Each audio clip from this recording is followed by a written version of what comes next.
बुलढाण्याच्या military प्लॉटमध्ये मोलमजुरी करणाऱ्या 22 वर्षीय प्रथमेश गवई या तरुणावर गाय चोरीचा संशय घेत बुलढाण्यातीलच श्रीकांत गायकवाड यांनी लोखंडी रॉडने बेदम मारहाण केल्याची घटना घडली आहे, ज्यामध्ये प्रथमेश गवई हा गंभीररित्या जखमी झाला आहे आणि उलट जखमी झालेल्या तरुणावरच चोरीचा खोटा गुन्हा दाखल केल्याचा आरोप संबंधित तरुणाने केला आहे। बेदम मारहाण करणाऱ्या श्रीकांत गायकवाड यांच्यावर अॅट्रॉसिटीसह अपहरण करून जीवे मारण्याचा प्रयत्न करण्याच्या कलमान्वये गुन्हा दाखल करण्यात यावा अशी मागणी जखमी तरुणासह त्याच्या नातेवाईकांनी जिल्हा पोलीस अधीक्षक यांच्याकडे केली आहे। MCN न्यूज मराठीकरिता रवींद्र शिरस्कार, बुलढाणा।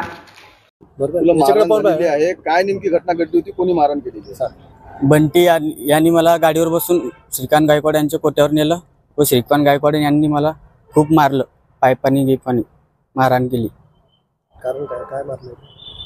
ते म्हणे गाय चोरली म्हणे कोट्यातली यांनी आमच्या। आम्ही गाय चोरली नाही सर, आमचा एक मित्र आहे त्याची गाय तिकडे पळाली, त्याकरता आम्ही पकडू लागायला गेलो फक्त, बाकी आमची काहीच गलती नव्हती। व तो आला डायरेक्ट गाडीवर घेऊन गेला, मला मारलं तिकडं, पायपानी गिपानी खूप जणांनी मारलं। पोलीस स्टेशनला गेला होता, तुमची तक्रार घेतली का? नाही, पोलीस स्टेशनला गेलो,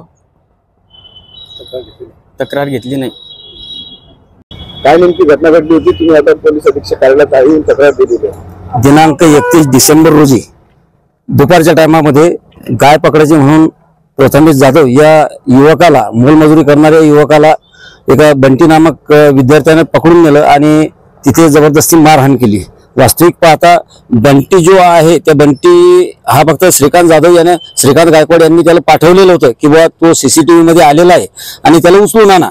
मग हा मोंटू म्हणजे प्रथमेश गवई याला त्याने घरून उचलून नेलं। तिथं श्रीकांत गायकवाड हा पहिलेच उपस्थित होता आणि त्याचे सहकारी 4-5 लोक त्याला कोठ्यामध्ये नेऊन म्हणजे मरण यातना होईपर्यंत जातीवाचक शिवीगाळ करत करत मारहाण केली आणि त्याच्या संदर्भात आम्ही आज जिल्हा पोलीस अधीक्षक साहेबांना एक तक्रार दिलेली आहे की उचलून नेणे म्हणजे हा एक प्रकारचा अपहरण करून त्याला जीवे मारण्याचा प्रयत्न आहे। वास्तविक पाहता गाय चोरीला गेलीच नसताना देखील यांच्यावर चोरीचा आरोप लावलेला आहे, खोटा आरोप लावलेला आहे।